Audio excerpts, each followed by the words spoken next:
اللہ کریم فرماتے ہیں ان الذین یحادون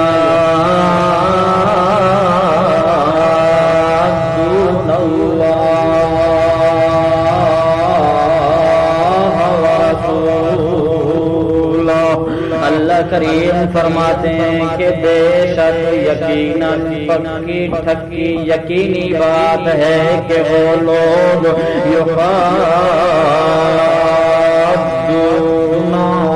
جو مخالفت کرتے ہیں، کیا کرتے ہیں؟ مخالفت کرتے ہیں اللہ کریم کی مخالفت کرتے ہیں، ورسولہ، اور اللہ کے رسول کی مخالفت کرتے ہیں۔ تو جو لوگ اللہ کی بھی مخالفت کرتے ہیں، اللہ کے رسول کی بھی مخالفت کرتے ہیں، تو پھر ان کا انجام کیا ہوتا ہے؟ اللہ کریم نے ایسے لوگوں کا انجام بھی ذکر کر دیا۔ اللہ کریم فرماتے ہیں کوبیتو، ایسے لوگ ذلیل ہو جائیں گے، کما كُبِتَ الَّذِينَ مِن قَبْلِهِمْ، جیسا کہ ان سے پہلے والے لوگ ذلیل ہو گئے، رسوا ہو گئے، خوار ہو گئے۔ جس نے بھی وقت کے پیغمبر کی بات کو مانا کامیاب ہو گئے، اور جس نے بھی وقت کے پیغمبر کی بات کو نہ مانا، مخالفت کی، تو کیا ہو گئے؟ کوبیتا ناکام ہو گئے، ذلیل ہو گئے، رسوا ہو گئے۔ اللہ کریم فرماتے ہیں وقد انزلنا آیات بینات، حالانکہ ہم نے واضح کھلے احکام نازل کر دیے، ہم نے ان احکامات کے اندر، ان آیات کے اندر، ان معجزات کے اندر ہم نے واضح طور پر بتا دیا کہ یہ اللہ کا پاک پیغمبر ہے، سچا پیغمبر ہے۔ اللہ کریم فرماتے ہیں یہ میرا قاسم ہے، میرا پیغمبر ہے، میری طرف سے پیغام پہنچانے والا ہے۔ جو بھی اس کی بات کو مانے گا، میں اللہ اس کے لیے کامیابی کو مقدر کر دوں گا، اور جو کوئی بھی وقت کے پیغمبر کی بات کو نہیں مانے گا، مخالفت کرے گا، گویا اللہ کریم کی مخالفت کرے گا، تو وہ کافر ٹھہرے گا، مشرک ٹھہرے گا۔ جو کافر ہوں گے، مشرک ہوں گے، جو اللہ کی بھی مخالفت کریں گے، رسول اللہ کی بھی مخالفت کریں گے، تو پھر ایسے لوگوں کا انجام کیا ہوگا؟ اللہ کریم فرماتے ہیں وَلِلْكَافِرِينَ عَذَابٌ مُّهِينٌ،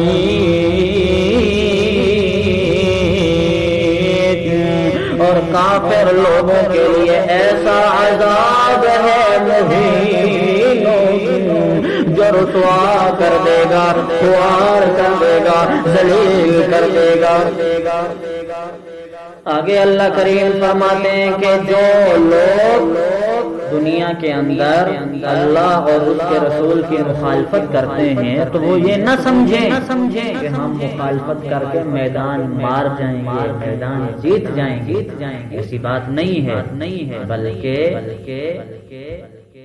موت بھی آنی ہے، موت کے بعد پھر دوبارہ زندہ بھی ہونا ہے، پھر اللہ کے سامنے پیشی بھی ہونی ہے، اور اسی کے مطابق سزا اور جزا بھی ملنی ہے۔ تو اس کا تذکرہ پھر اللہ کریم نے فرمایا۔ حالانکہ عام طور پہ کیا ہوتا ہے کہ جب بندہ اپنی زندگی میں کچھ اعمال کرتا ہے، جو اقوال بولتا ہے، جن احوال سے گزرتا ہے، تو وقت کے ساتھ ساتھ پھر بندہ بھول جاتا ہے کہ میں نے کیا بولا تھا، کیا کیا تھا، کیا نہیں کیا، بندہ بھول جاتا۔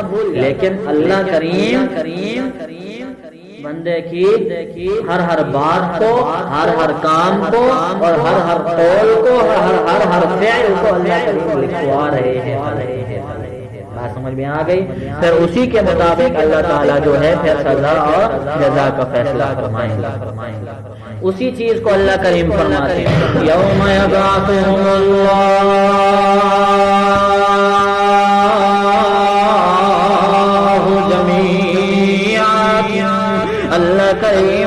فرماتے ہیں کہ وہ دن یعنی قیامت کا دن کہ جب اللہ کریم ان سارے کے سارے لوگوں کو دوبارہ زندہ کریں گے جمیعاً سارے کے سارے لوگوں کو فَيُنَبِّئُهُمْ پھر اللہ کریم ان کو خبردار کریں گے ان کو خبر دیں گے ان کو بتائیں گے کیا چیز بِمَا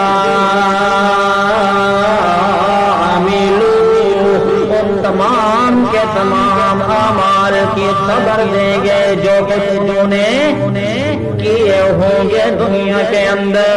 ہاں بندہ یہ تو سوچے کہ اب کیسے پتہ چلے گا اللہ کریم کو کہ میں نے کیا کیا کیا بولا کیا کچھ کرتا رہا. اللہ کریم نے اس کا بھی جواب دے دیا فرمایا احصاہ میں اللہ کریم نے اپنے فرشتوں کے ذریعے وہ سارے کے سارے اقوال سارے کے سارے افعال احصاہ ان کو لکھواتا رہا جن جن کے شمار کرواتا رہا ونسوہ حالانکہ یہ لوگ تو اس کو بھول گئے تھے. ہاں کام کرنے والے بھول گئے باتیں بولنے والے بھول گئے کہ کیا کیا کیا بولا لیکن احصاہ اللہ کریم نے ان سب کچھ کو یاد رکھا. اللہ کریم اسی کے مطابق سزا اور جزا دیں گے. اللہ کریم کبھی فرماتے ہیں واللہ